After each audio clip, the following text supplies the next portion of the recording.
Retour sur le plateau de Smart Job pour parler de la réforme, de la suppression de l'ENA qui n'en est pas une, puisqu'une autre institution va voir le jour. Ce n'est pas donc réellement une suppression. Est-ce qu'il fallait réellement supprimer l'ENA? Alors certains se posent la question, tout le monde a dit c'est formidable. Mais est-ce qu'il fallait vraiment supprimer l'ENA? Est-ce qu'en supprimant l'ENA, on va supprimer cette énarchie, cette espèce d'aristocratie des hauts fonctionnaires? C'est la question évidemment qui est posée, parce que l'Institut de service public peut produire finalement les mêmes produits de ces hauts fonctionnaires. On va parler évidemment de l'ENA, puis on va parler de la réforme de l'État, parce que peut-être que cette réforme n'est que la partie émergée de l'iceberg d'une réforme plus en profondeur de la fonction publique. On en parle avec mes invités. Nathalie Pile est avec moi. Merci d'être avec nous. Vous êtes présidente de l'association Administration Moderne. Vous êtes haut fonctionnaire, ancienne élève de l'ENA, promotion Marc Bloch 1997. Ça vous a fait couler une petite larme quand vous avez vu que la marque ENA, c'est-à-dire qui est à Strasbourg et qui était auparavant à Paris, mais dont les locaux d'études sont à Strasbourg, la marque allait disparaître. C'est votre école. Ça vous a fait quoi ?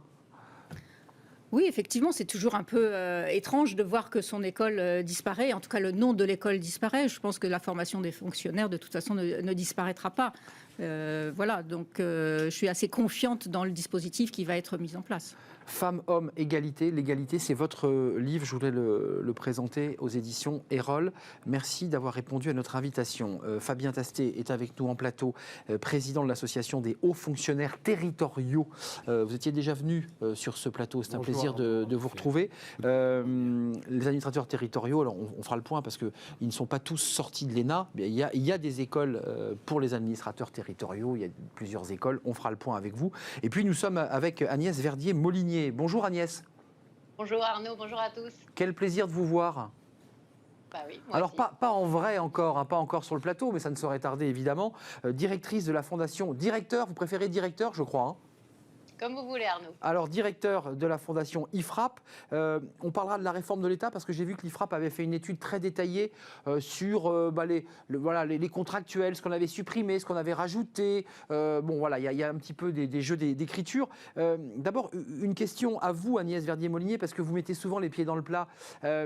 C'est une bonne initiative qu'a pris le président Macron que de supprimer l'ENA, ou vous y voyez un coup de com', que ça ne va pas changer fondamentalement les choses? Écoutez, sur le papier, l'idée, évidemment, on la soutient, hein, puisque ça fait pas mal d'années qu'on explique qu'il va falloir changer la formation de nos fonctionnaires, tout simplement pour arriver à changer aussi notre modèle français. Hein. Il ne faut pas oublier qu'on est le pays le plus taxé, le plus dépensier, avec le plus de strates, avec le plus de normes. Bref.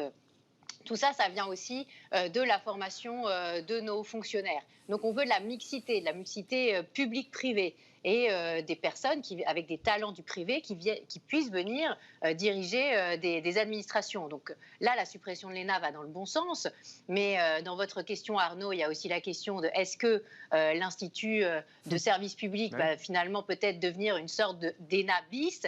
Eh bien, pour l'instant, je dois avouer qu'on n'est pas complètement certain que ça aura un effet très important, cette réforme. Et on est en train de l'étudier de manière assez précise, sachant qu'on n'a pas encore toutes les dispositions. Hein. On est encore énormément dans le flou. Est-ce qu'il y aura encore un classement de sortie? A priori, oui. Alors, à quoi ça sert de garder un classement de sortie si on supprime l'ENA? Est-ce que les élèves qui vont sortir de cette nouvelle école seront tous des titulaires à vie? Nous, on pose la question, parce que si c'est pour avoir en fait une vision qui n'est plus une vision de carrière de la fonction publique, mais une vision plutôt d'emploi, eh bien à ce moment-là, on pourrait très bien avoir l'idée de contractualiser le plus possible. C'est d'ailleurs le sens de la loi Dussopt sur la transformation de la fonction publique qui a été passée il y a peu de temps maintenant et qui va dans le sens de la contractualisation. Oui. Donc toutes ces questions, elles sont sur la table. Donc nous, on est plutôt favorable à la réforme. On dit chiche, mais on est aussi potentiellement là avec un regard critique pour poser les bonnes questions. Et puis on se rappelle aussi, on n'a pas la mémoire courte, on se rappelle de ce qui s'est passé sous Nicolas Sarkozy, sous François Hollande, où les deux précédents présidents ont tenté de réformer l'ENA et ont été bloqués par la haute administration, qui a réussi à chaque fois à rediriger finalement les ambitions présidentielles pour arriver à un statu quo Et ça, c'est ce que nous ne voulons pas. Agnès, je donne la parole à Nathalie Pile. Juste d'un mot, je ne vous ai pas demandé, parce que pour rentrer un peu dans les détails de l'ENA, il y a une vraie compétition. On avait un avocat qui nous disait que l'entreprise, c'était la guerre, mais à l'ENA, c'est aussi un peu la guerre. Il y a des classements. Vous êtes quoi? Vous êtes sorti à l'inspection des finances? Parce qu'on regarde, ça c'est très important. Moi, je suis sortie au secrétariat général du gouvernement. Du gouvernement, d'accord. Ouais, j'ai commencé par une carrière interministérielle et après, j'ai été intégrée au ministère de l'Intérieur quelques années plus tard parce que je suis allée en cabinet à l'époque du ministère de l'Intérieur. Vous disiez tout à l'heure que ça fait toujours quelque chose quand on... Vous en pensez quoi de ce que dit Agnès Verdier-Monnier? Je ne vous ai pas encore donné la parole. Bonne ou mauvaise chose de supprimer l'ENA? Est-ce qu'on est dans de la communication pré-présidentielle qui est de dire, pour répondre aux Gilets jaunes, pour le dire simplement, on est dirigé par l'énarchie, on est dirigé par des hauts fonctionnaires coupés du terrain? C'est ce qu'on entend. C'est ce qu'on a entendu. Ou est-ce qu'il y a une volonté finalement de rapprocher ces hauts fonctionnaires du terrain? Et on reviendra dans les détails, parce que j'avais fait un magazine à l'ENA où j'avais découvert de jeunes étudiants qui étaient très proches du terrain. Donc tout ça est très paradoxal. Qu'est-ce que vous en pensez de cette idée de supprimer l'ENA? La réforme de la haute fonction publique, c'est une réforme politique.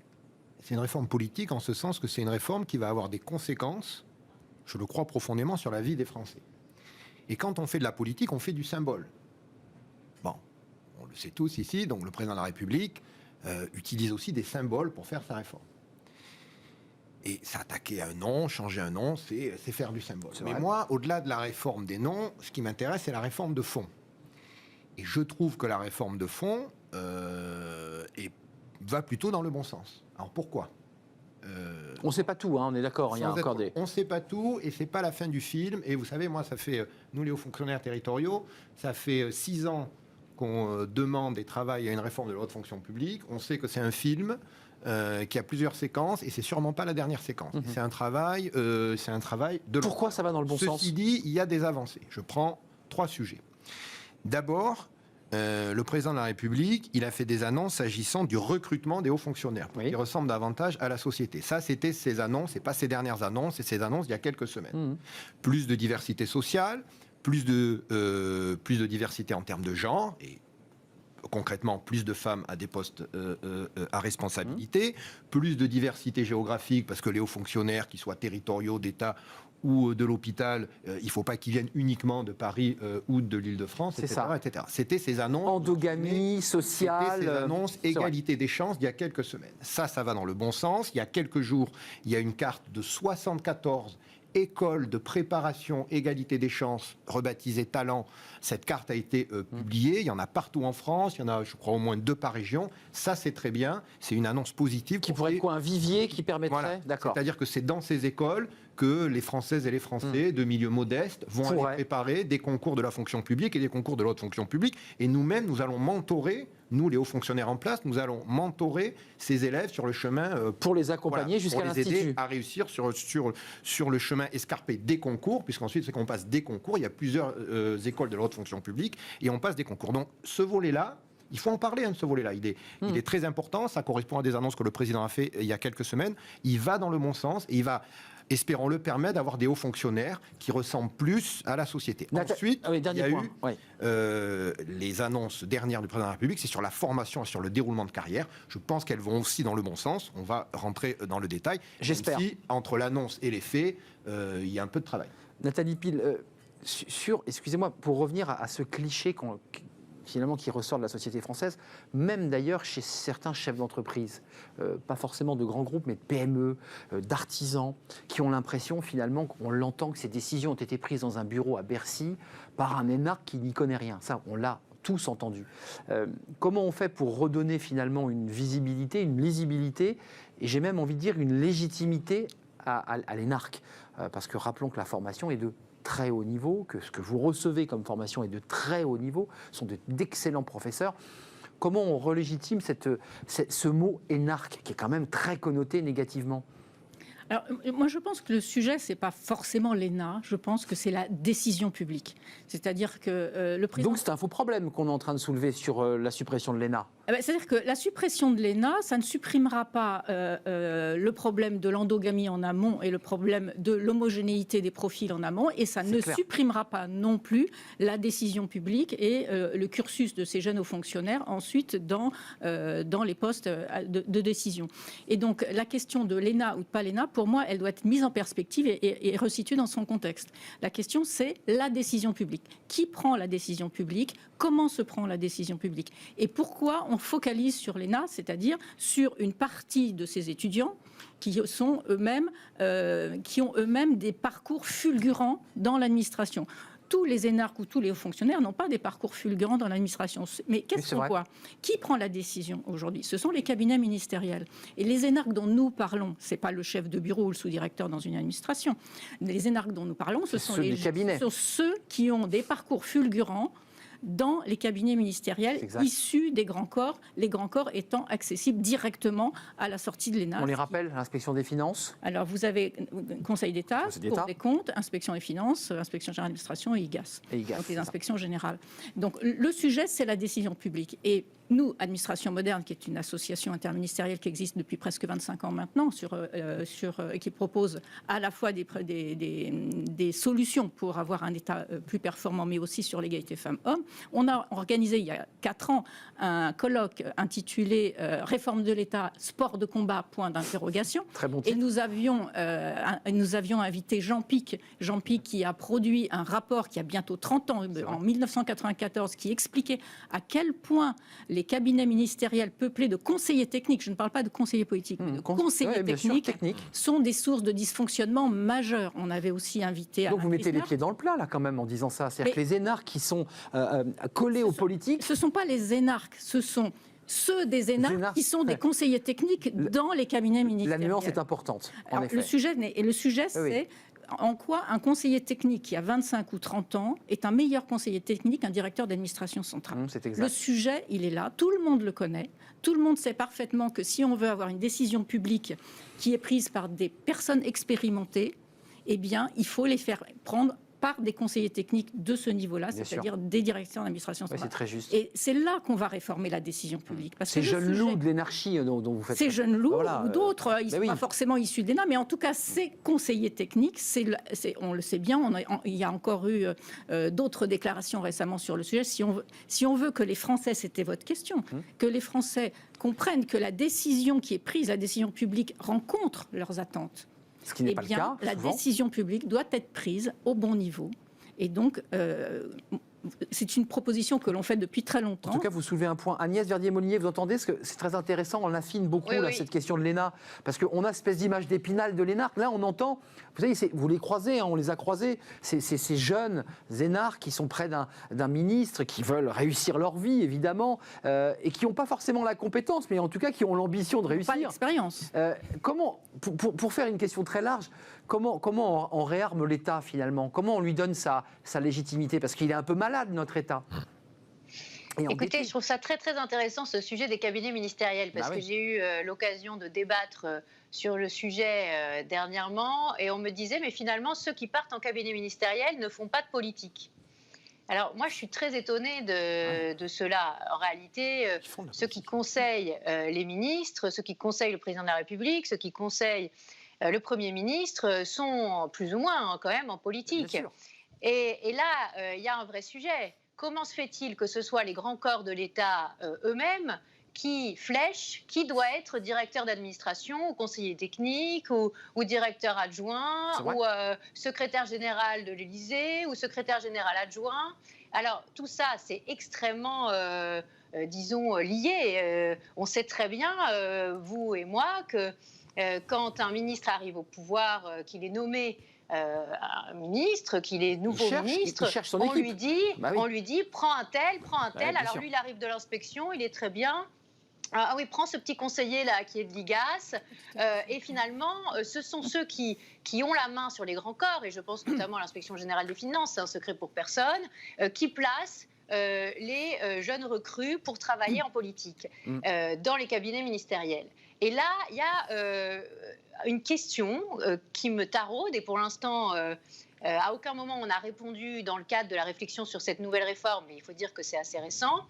Est-ce que, on va arrêter ce lien entre cabinet ministériel et cette nouvelle école, cet institut des services Bonne publics. question. Est-ce qu'on va interdire le fait de conserver finalement son statut tout en allant en cabinet ministériel, tout en faisant finalement sa carrière et tout en brouillant les pistes entre le service de l'État, la politique, l'ambition personnelle politique derrière, parce que Et le privé, parfois. vous avez tous en tête des exemples de certains qui sont sortis dans les grands corps, qui sont allés en cabinet ministériel au plus haut niveau et qui sont ensuite entrés en politique, tout ça en C'est vrai. étant tout à fait protégés par leur statut de haut fonctionnaire. Et bien ça ne peut pas durer. Sauf Bruno Donc- Le Maire, hein, si je précise, parce que je crois qu'il a démissionné de Non, son... mais attendez Arnaud. Non, mais oui, mais, non, mais la c'est un question- exemple, il faut le dire. Voilà, il a démissionné Oui, mais de son Arnaud, poste. on peut le dire. On peut dire que Emmanuel Macron a démissionné en 2016. On peut dire que Bruno Le Maire a démissionné. On peut dire que Nathalie Kosciusko-Morizet a démissionné. On peut dire que Valérie Pécresse a démissionné. Ils sont nombreux à avoir démissionné. Mais après combien d'années de politique, de cabinet ministériel, à être directeur de cabinet, etc. Ils ont démissionné quand ils ont voulu, à un Agnès. moment ou à un autre, passer un cap de leur carrière et aussi, souvent, parce qu'ils avaient passé les 10 ans de disponibilité Exact, pour c'est vrai. convenance personnelle. C'est exact. Donc, si vous voulez, c'est un peu à la carte, hein, ce système de la haute fonction publique française. C'est-à-dire, vous faites un peu ce que vous voulez pendant 10 ans, de la politique, du privé, vous faites des allers-retours. Et donc, résultat, vous avez un risque aussi de vous couper de la réalité. Agnès. La réalité des Français, qui est qu'on risque aussi... Ah, je vous retrouve. Voilà. Je vous retrouve, Agnès. Je voulais vous couper la parole, mais c'est un vrai plaisir. Désolée, Arnaud. Non, mais c'est un vrai plaisir de le faire. Fabien Tastet, plusieurs choses. Couper ce lien cabinet ministériel, cette espèce de jeu de 10 ans où effectivement, il ne faut pas se cacher la vérité. J'ai vu les chiffres de pantouflage qui ne sont pas aussi importants que cela, mais ils existent. On fait une triangulation entre les cabinets ministériels, entre un poste, et puis parfois on part dans le privé pour pantoufler.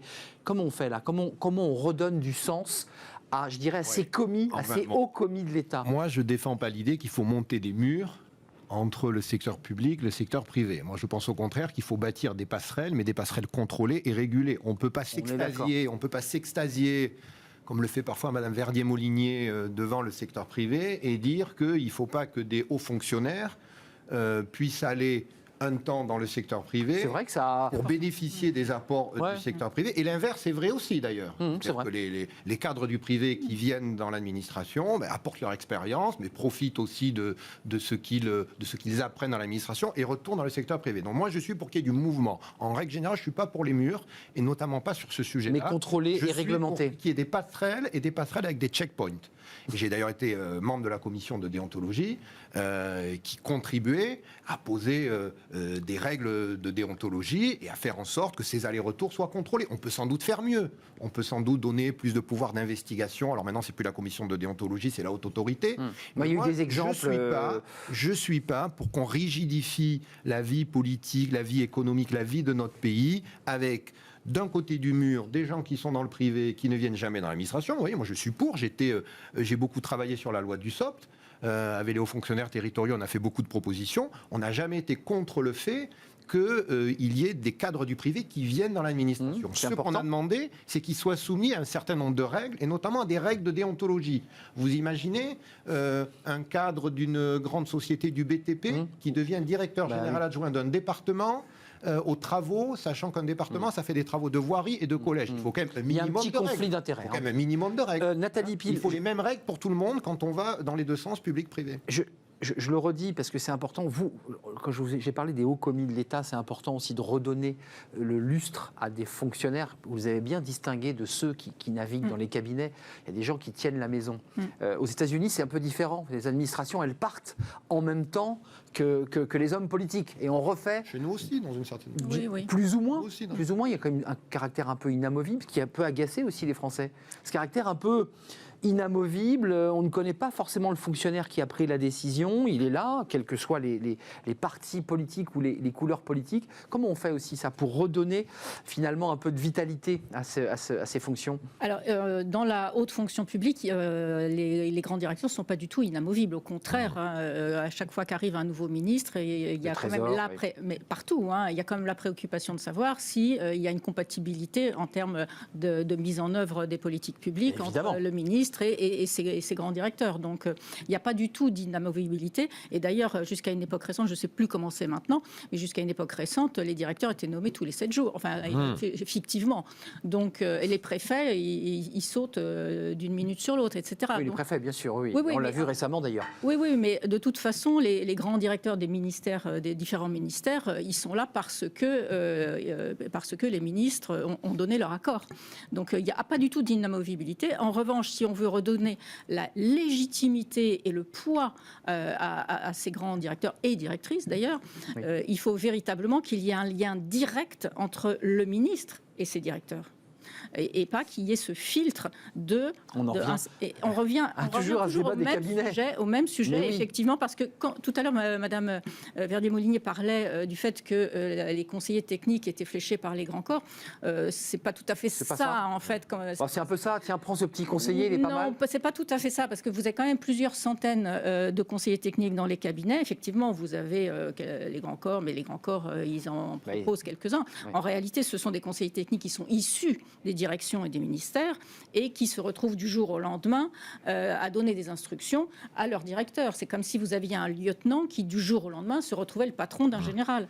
Et donc, il y a une certaine incohérence à faire porter par cette population peu expérimentée une responsabilité qui, normalement, revient au chef de l'administration. Et si on se revoyait pour en parler? L'émission est malheureusement terminée. Il y a de la frustration parce qu'il y a plein d'autres sujets. Je voulais ouvrir le débat sur la réforme de l'État et descendre un peu plus loin sur la réforme territoriale. La question du préfet, des services, et des services déconcentrés. La crise a montré qu'il fallait faire des choses. Voilà. Mais on a dit que ce n'était pas la fin du film, donc on reviendra. Mais vous allez revenir parce qu'il nous manque, le disait Agnès, il nous manque encore des éléments un peu précis pour savoir si les classements sont conservés.